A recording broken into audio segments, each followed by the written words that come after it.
E aí, pessoal do sexto anos A, B e C da Escola João Saturnino de Almeida, aqui quem fala é o professor Ivino dos Reis. Estou aqui para, mais uma vez, darmos continuidade às nossas aulas online. E na aula de hoje, veremos um conteúdo muito importante, que é sobre a Núbia, ou o Reino Kush. É a mesma coisa, pessoal, tanto faz, viu? É o mesmo reino, é o mesmo povo, a Núbia e o reino Kush. E o reino Kush, a história do reino Kush, está intrinsecamente ligado ao conteúdo anterior da aula passada, que é sobre o Egito Antigo, pessoal. Porque o Egito Antigo ficava ao norte e o reino Kush fica ao sul do rio Nilo, ao sul do Egito. Então, querendo ou não, as histórias do reino Kush e do Egito estão intrinsecamente ligadas, ok? Mas vamos lá dar início ao reino Kush, a história do reino Kush de hoje. Bom, o reino Kush, como já falei, ficava ao sul do Egito. Hoje, atualmente, esse reino, não é mais reino no caso, é um país da África, que tem o nome de Sudão. Se não me falha a memória, em território, é um dos maiores países em território do continente africano, pessoal. Tá certo? Vamos lá. A Núbia era uma região desértica, cortada pelo rio Nilo. Já falei na aula anterior.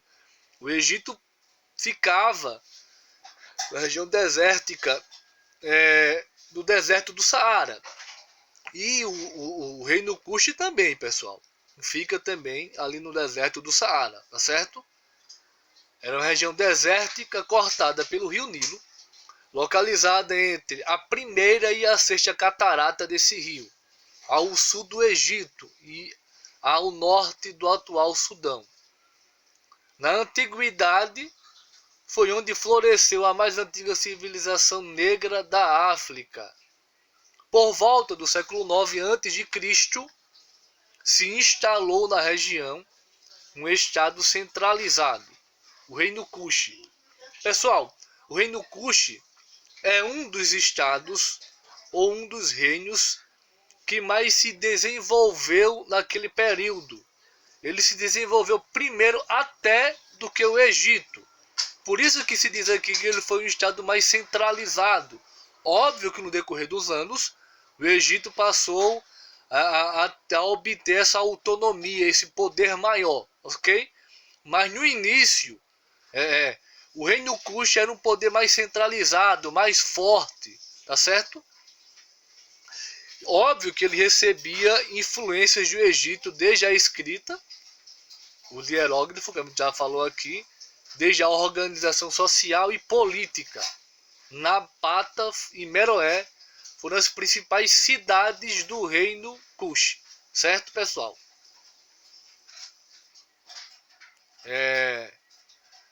Por volta de 770 a.C., os Kushitas dominaram o Egito, fundando a dinastia dos faraós negros. Isso aqui é muito importante da gente saber, pessoal, da gente conhecer. Eu já falei no início que o reino do Egito e o reino Kush tem uma estrita ligação. Tá aí a ligação. Naquela época era comum os povos daquele período, tanto da África quanto os europeus, tanto faz, pessoal, era comum terem guerras. Era várias e várias guerras. Em uma dessas batalhas, dessas guerras, os Kushitas acabaram ganhando do Egito, que na época já era a maior nação da África, o império mais forte, tanto econômica quanto militarmente. Mas o reino Kush acabou dominando, ganhando a guerra, e como tá aqui nos slides que eu preparei com tanto afinco, pessoal, para vocês, os Kushitas dominaram o Egito, fundando a dinastia dos faraós negros. Os faraós Kushitas tinham o costume de usar uma coroa com duas serpentes. que simbolizava o poder sobre dois reinos, Egito e Cuxi.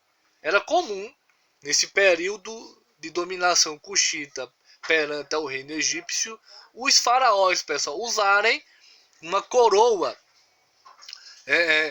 com duas serpentes, que simbolizava nada mais que a fusão do reino Egito e do reino Cuxi. Até aí, ok, pessoal? Vamos dar continuidade.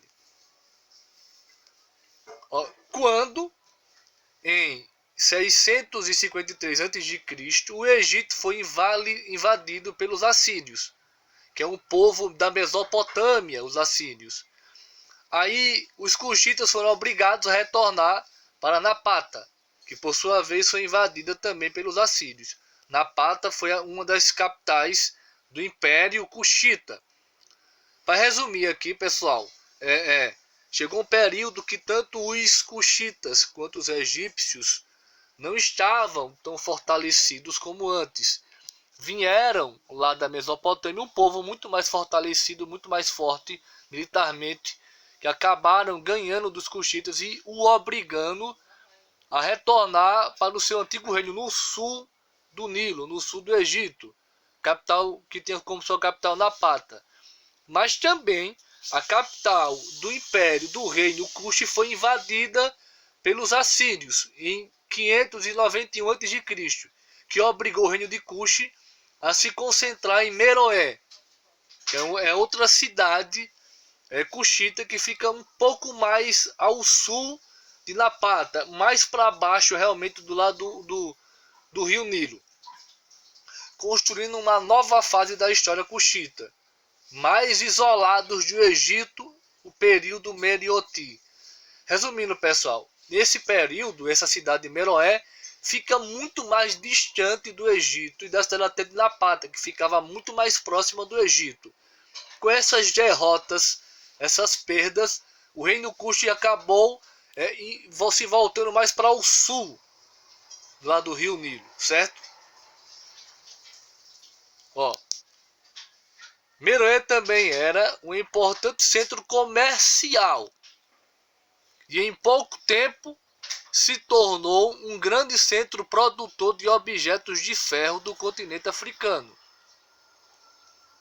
Nesse período, os cuxitas desenvolveram escrita própria, a meroita, formada de 23 caracteres, escritos da esquerda para a direita, com as palavras separadas entre si para evitar 2 ou 3 pronomes ou palavras.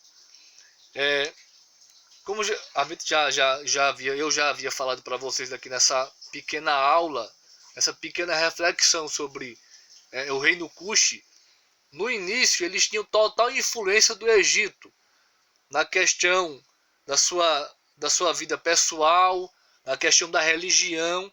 Eles cultuavam os deuses egípcios e também na questão da escrita. Eles utilizavam a escrita hieróglifa, a antiga escrita dos egípcios.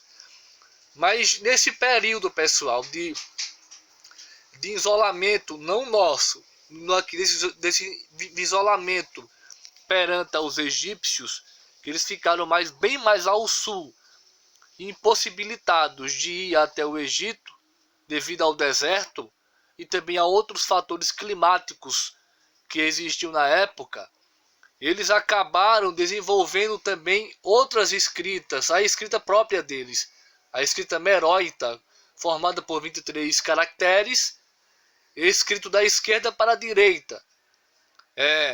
Era totalmente diferente. E também, pessoal, eles eram um importante centro comercial da África, ok? O reino de Cuxi começou a entrar em decadência nos primeiros séculos da era cristã, segundo os historiadores, por problemas causados pelo corte indiscriminado de árvores para alimentar os fornos de fundição de ferro. No século IV a.C., o território Cuxi foi invadido e conquistado pelo reino de Axum. O reino Axum é outro povo africano que acabou dominando. O reino de Cuxi acabou entrando em declínio perderam o poder, óbvio, acabou entrando em declínio, e outro povo daquele período acabou, pessoal, ganhando, invadindo o território do reino Kush e conquistando o seu território. Esse outro reino foi outro reino do território africano muito famoso também e muito importante para a gente estudar posteriormente, que é o reino de Aksum. Certo, pessoal? Esse foi um pequeno resumo sobre o reino de Kush, certo? Espero que todos tenham entendido. Abração, obrigado e até a próxima.